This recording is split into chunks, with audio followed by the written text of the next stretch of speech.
right.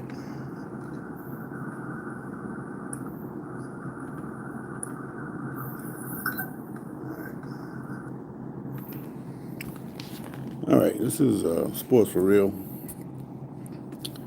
Been having a little trouble with my production lately.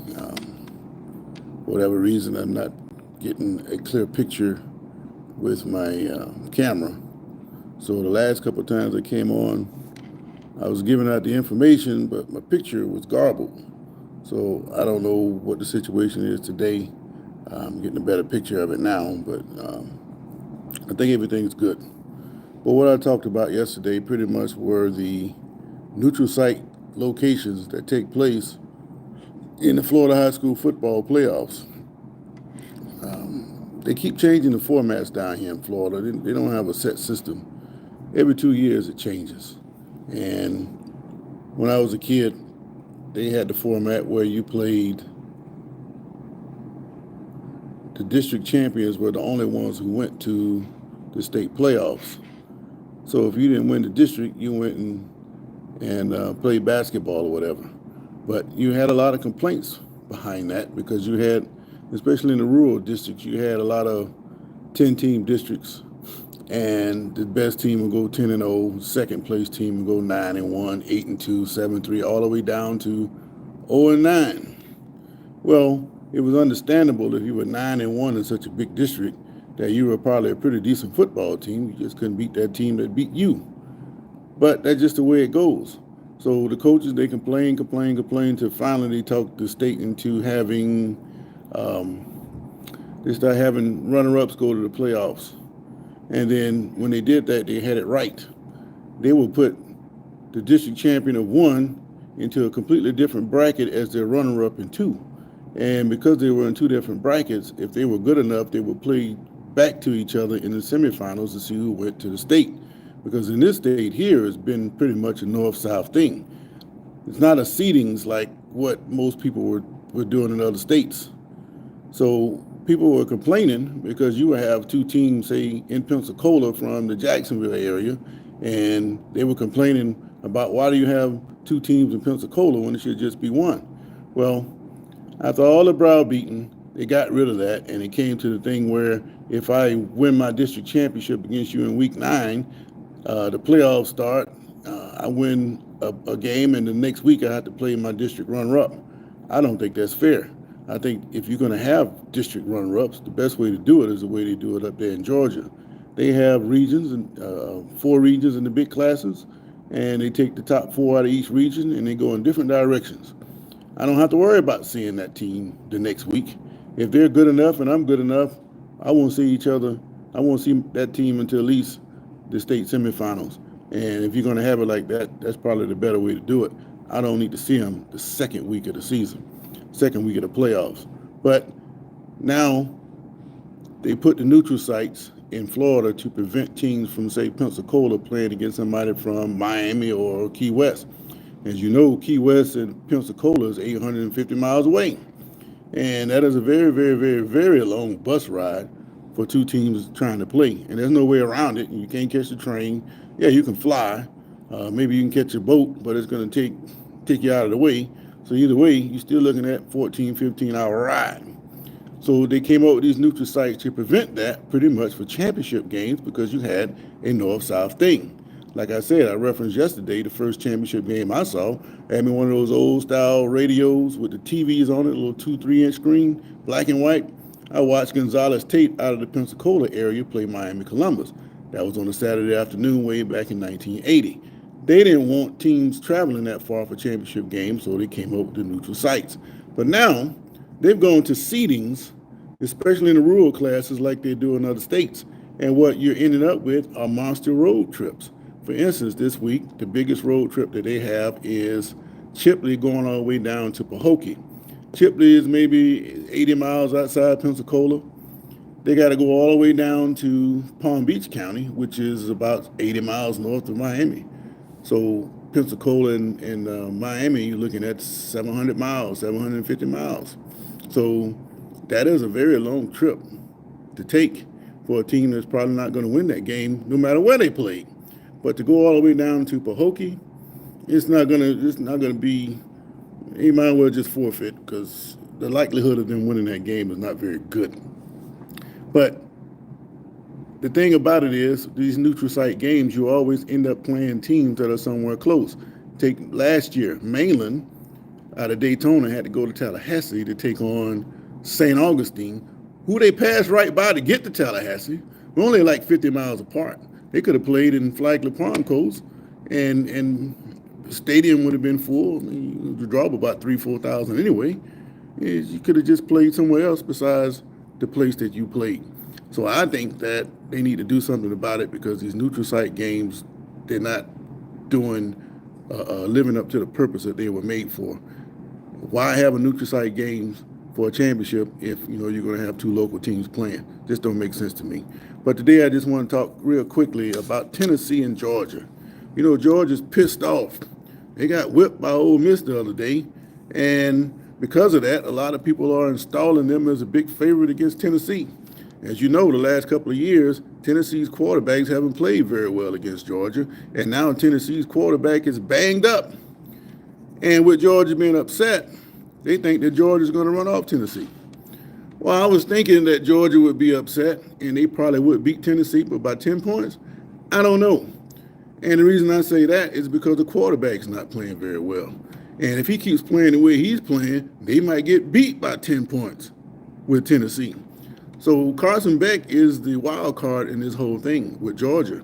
He's the reason why they pretty much lost the two games that they lost. They don't fall down against Alabama, they win. He plays well against Ole Miss, they win.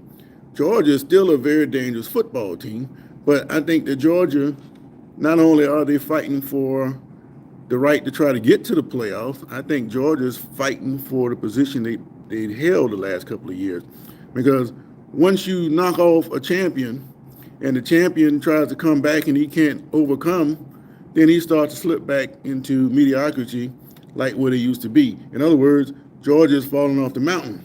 And if they don't make it to the playoffs this year, the Georgia that you've seen the last couple of years, it's going to be a while before they climb back up to that position. And if they start to slip, then you might start seeing the possibility that Kirby Smart, he might go take a job somewhere else. It's not out of the realm of possibility, especially if Kalen DeBoer moves on from Alabama. Kirby's got a history there, and he might just be a pretty good coach for Alabama. He's done well for himself, and if Georgia falls off, he can't repeat himself.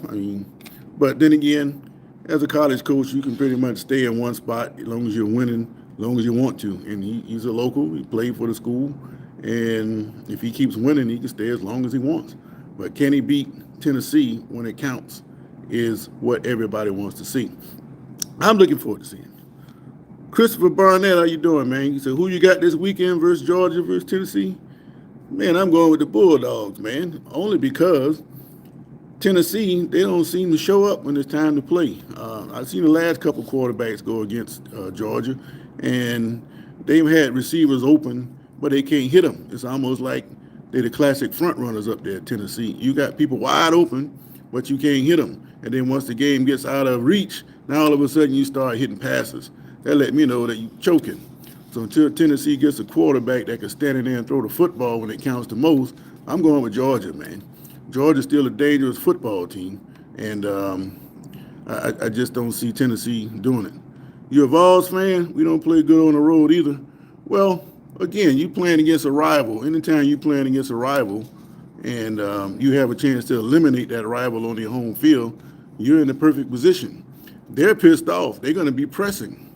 You guys have the inside track to get to the SEC championship game. So if you're there in the second half, you got a good chance to win this game. Only reason I'm saying Georgia is because your quarterbacks haven't done very much over the last couple of years. But it would be nice to see somebody else besides the same cast of characters. Alabama, they probably not going to make the playoffs. And Georgia, this is your chance to get rid of them. And if you do, then things start to change mentally across the SEC. And Georgia's just, they're on the way out, man. All right, you have a blessed day too, man. Thanks for the comments. But not only that, we have a couple other games going on. I noticed that Colorado has been installed as a 10.5-point favorite against Utah. Well, Utah is another team that's going to be pissed off. Utah, they lost against BYU the other day in a game that they absolutely controlled. They had got to stop, and the referee called a penalty on 4th and 10 that allowed them to maintain the drive. They came down and kicked the game-winning field goal. BYU AD is pissed. He came out and said the referees pretty much cheated us, man, and that is out of character for an AD. But he had to really believe that for him to come out and say something like that. Let me pause real quick. Mike Jones says Alabama wins out, they definitely in. Well, you're right, but they won't make it to the conference championship game. And it might be to their advantage not to be in the conference championship game, because the way things are going, all these teams are playing, all the rugged teams, they're beating up on each other. So who is ever freshest in the playoffs is going to be the one who wins the championship, in my opinion. So if Alabama can get into the playoffs, then they'll be okay. However, you got problems at quarterback. Yes, Milroe run up and down, and if he's able to do that, fine. But you're not going to be able to do that against the better teams out there. It's just the same argument I make about Lamar Jackson. Yeah, you fine as a classic front runner if you got a game where you be able to run the football and don't have to throw it. But if it's reversed and you have to stand in there and throw it to win the game, then I don't have much confidence that Milroe can do it. When he gets into a tight jam now, he hadn't shown that he can play some football. So I'm interested to see how Milroe does in the playoffs if he makes it, just like Lamar Jackson. I'm rooting for him. Show me that you can throw the football when it counts. That's all I want to see. Now, the image of validation says, let's go Ducks. Northwest stand up. We the team out west. Perhaps. Now, you got by Ohio State, but in a rematch, that usually favors the team that lost the first time. So the last team you want to see, Mr. Duck, is Ohio State. But the last team that Ohio State wants to see is Indiana. Reason being the way the schedule shakes out. Indiana got Ohio State the week before they take on Michigan. So their whole existence up at Ohio State is just to beat Michigan. And are they really going to be looking past Indiana? I don't think they're going to really look past them, but their focus is still on Michigan. So if they lose Indiana, it won't bother them nearly as much if they were to lose to Michigan. But if Indiana was to somehow get by Ohio State, then that means Indiana and Oregon would be playing for the conference championship.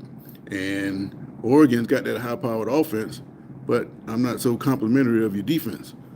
You can be scored on, and if you make a mistake, which you hadn't been making a whole lot of mistakes lately, but that tends to catch up to you because the odds just be like that sometimes. So if you can stay out of turnover trouble, then you should be all right. Okay, yes, hello from Rio de Janeiro. Eric, how we doing? I heard I won't say that, but I heard it's a great place to be. Nice images out there in Brazil.